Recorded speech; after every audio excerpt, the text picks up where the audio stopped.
Here's the cleaned up, expanded version of the story without any images, headings, or visual interruptions. Just pure narrative flow for easy reading or narration. At the break of dawn, the deep growl of a diesel engine tore me from sleep. I rushed outside in nothing but boxers, feet stinging on the cold gravel, only to watch my prized 28-foot Grady White, 3 years of double shifts, overtime, and skip vacations all poured into one beautiful boat, being hooked up to a tow truck like it was worthless junk. Standing there with arms crossed, smirking in her expensive Lululemon outfit, was Delilah Westbrook, the HOA president.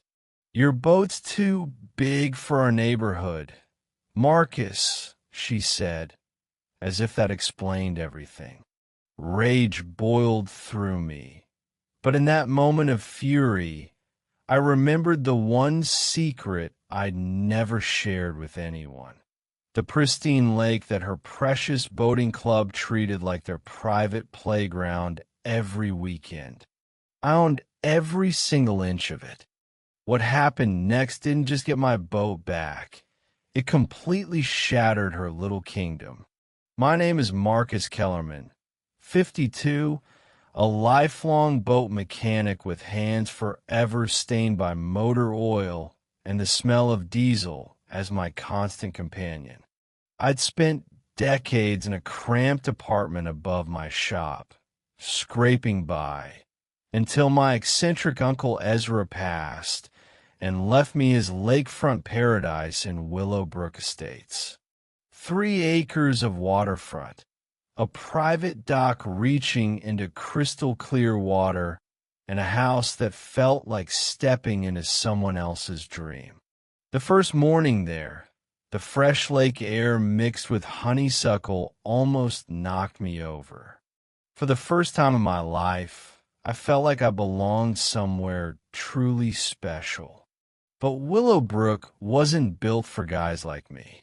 15 multi-million-dollar homes, luxury cars, manicured lawns, and residents who were mostly retired executives, doctors, lawyers, and tech moguls. Then there was me, the grease-stained veteran with a Marine Corps tattoo. And at the top of it all reigned Delilah Westbrook, 58, high-powered realtor, always perfectly dressed, married to the owner of the biggest marine dealership around. Her 35-foot Sea Ray yacht sat proudly at the community dock, while she enforced rules like a queen. The trouble started almost immediately. I backed my Grady White into the driveway, and there came the click of her designer heels. "Welcome to Willowbrook," she said, but her eyes were already judging the boat. She pointed to a rule about oversized recreational equipment disrupting neighborhood harmony. Turns out, she'd quietly amended the covenants during a low-attendance holiday vote to cap boats at 25 feet, 3 feet shorter than mine, while conveniently exempting her own yacht for essential security services.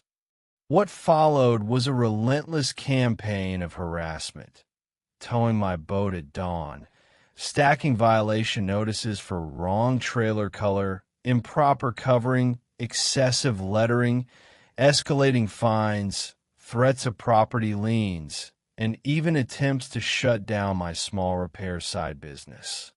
Tires were slashed in my driveway.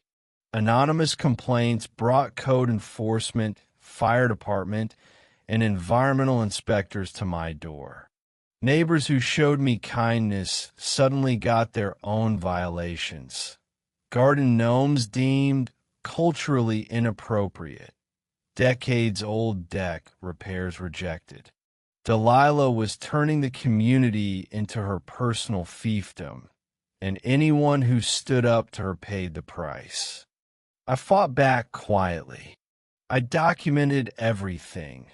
gathered evidence of selective enforcement, 6 other boats over 25 feet belonging to her allies, and consulted a sharp attorney who spotted the holes in her power grab. Improper notice, lack of quorum, violations of state HOA laws. But the real turning point came when we dug into the property records at the courthouse. Uncle Ezra hadn't just left me a house and some waterfront. Through a conservation trust he'd set up decades earlier, I owned the entire 47-acre Clearwater Lake. The lake bed, water rights, 50-foot buffer around the shore, and every dock and slip in the community existed only under a revocable recreational license. The HOA had been paying annual fees into the trust for years, money that was now mine. And Delilah's husband's marine business had been using trust property without permission, racking up tens of thousands in unpaid fees. The hypocrisy was staggering. While she tried to destroy me over 3 extra feet of boat, she'd been trespassing on my property the whole time. Things escalated dramatically. Delilah's desperation led to criminal acts. A nighttime break-in that trashed my workshop, tools destroyed, and red spray, paint screaming, "Leave now or else." Hidden cameras captured all, including her husband and Delilah herself, directing the vandalism from the passenger seat of their truck.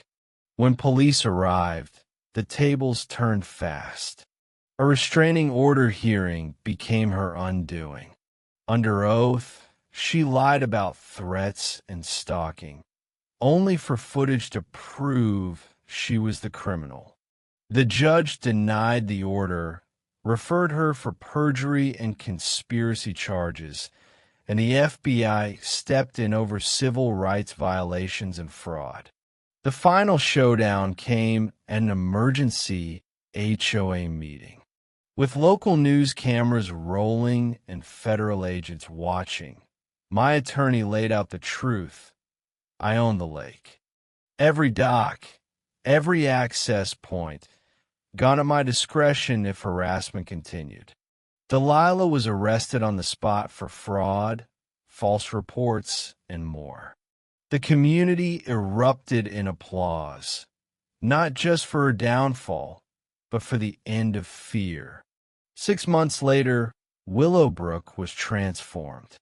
No more tyrannical HOA. A new resident-elected council focused on cooperation. The trust funded major environmental restoration, cleaner water, thriving wildlife, new accessible piers, and scholarships for local kids.